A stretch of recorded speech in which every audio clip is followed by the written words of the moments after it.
जैसे जैसे अमेरिकी राष्ट्रपति चुनाव की तारीख नजदीक आ रही है, वैसे वैसे दावों और वादों की बौछारें भी जोर शोरों से हो रही हैं।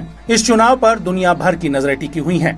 सत्तारूढ़ डेमोक्रेटिक पार्टी से एक बार फिर जो बाइडेन और कमला हैरिस चुनावी ताल ठोकते नजर आ रहे हैं, तो वहीं रिपब्लिकन पार्टी के पूर्व राष्ट्रपति डोनाल्ड ट्रंप और जेडी वैंस चुनावी दंगल में उतरे हैं। हाल ही में ट्रंप पर हुए जानलेवा हमले के बाद से अमेरिकी चुनाव बेहद दिलचस्प होने के साथ साथ फिर से चर्चा में आ गया है।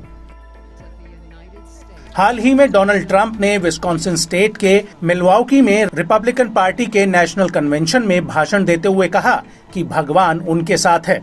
अपने 1.5 घंटे से भी ज्यादा लंबे भाषण में ट्रंप ने अमेरिका के मौजूदा हालातों से लेकर विदेश नीति तक, सुरक्षा बंदोबस्त से लेकर देश के भुला दिए गए लोगों को याद रखने की अपील के साथ कई मुद्दों का जिक्र किया।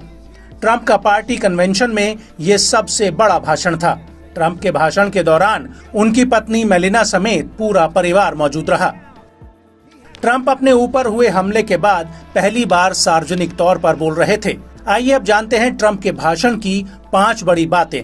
ट्रंप ने भाषण की शुरुआत ही अपने ऊपर हुए जानलेवा हमले से करते हुए कहा कि मैं शायद आज आप लोगों के बीच नहीं होता। भगवान की कृपा से आज मैं यहाँ खड़ा हूँ। ये मेरे लिए बड़ा ही दर्द भरा अनुभव था। My hand was covered with blood, just absolutely blood all over the place.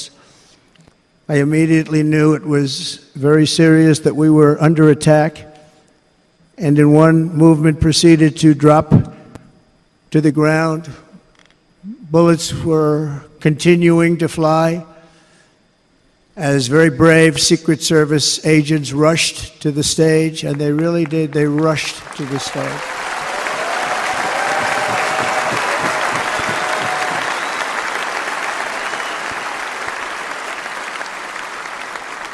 These are great people, at great risk, I will tell you, and pounced on top of me so that I would be protected. There was blood pouring everywhere, and yet, in a certain way, I felt very safe because I had God on my side. Trump ने इसके बाद भाषण में Joe Biden की नीतियों पर तीखे सवाल उठाए। खास बात है कि पूरे भाषण में ट्रंप ने सिर्फ एक बार ही जो बाइडेन का नाम लिया। उन्हें अब तक का इतिहास का सबसे खराब राष्ट्रपति भी बताया। If you took the 10 worst presidents in the history of the United States, think of it, the 10 worst, added them up, they will not have done the damage that Biden has done. Only going to use the term once. Biden, I'm not going to use the name anymore, just one time. The damage that he's done to this country is unthinkable. It's unthinkable. Trump यहीं नहीं रुके। उन्होंने democratic party को रूस Ukraine जंग का जिम्मेदार ठहराते हुए कहा कि मेरे कार्यकाल में रूस कुछ नहीं कर पाया। दुनिया आज तीसरे विश्व युद्ध के बेहद करीब है। अगर मैं राष्ट्रपति बनूंगा तो दुनिया पर आए हर संकट को खत्म कर दूंगा। अगर आज मैं राष्ट्रपति होता तो रूस यूक्रेन जंग कभी नहीं शुरू होती, तो हमास इजराइल पर हमला नहीं कर पाता। I will end every single international crisis that the current administration has created, including the horrible war with Russia and Ukraine, which would have never happened if I was president, and the war caused by the attack on Israel, which would have never happened if I was president. Trump के अब तक के सियासी सफर में अवैध प्रवासियों का मुद्दा भी टॉप पर रहा है। एक बार फिर उन्होंने हमलावर रुख अख्तियार कर कहा कि हम पूरी दुनिया का डंपिंग ग्राउंड बन गए हैं। दुनिया हम पर हंस रही है, वो हमें मूर्ख समझ रही है। वो अमेरिका में घुसपैठ कर रहे हैं, वो आपको खा जाएंगे।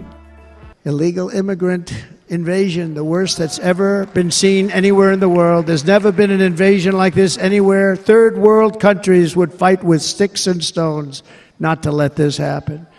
The invasion at our southern border, we will stop it, and we will stop it quickly. You heard Trump ने बेबाकी से अपनी बात रखते हुए कहा कि हमारी सरकार आने पर अमेरिका का कर्ज कम करेंगे, जनता पर टैक्स के बोझ को भी घटाएंगे। मैं राष्ट्रपति बना तो देश में एनर्जी कॉस्ट कम कर दूंगा। इससे ट्रांसपोर्ट, मैन्युफैक्चरिंग और घरेलू सामान की कीमतें कम होंगी। So tonight, I make this pledge to the great people of America. I will end the devastating inflation crisis immediately, bring down interest rates, and lower the cost of energy. We will drill, baby, drill. आपको बता दें कि इस खास मौके पर Trump के प्रचार में उनकी पोती काई भी उतर आईं। उन्होंने कहा कि दादा पर हुए हमले से मुझे बड़ा झटका लगा। बहुत से लोगों ने मेरे दादा को परेशान कर रखा है और वो अभी भी खड़े हैं।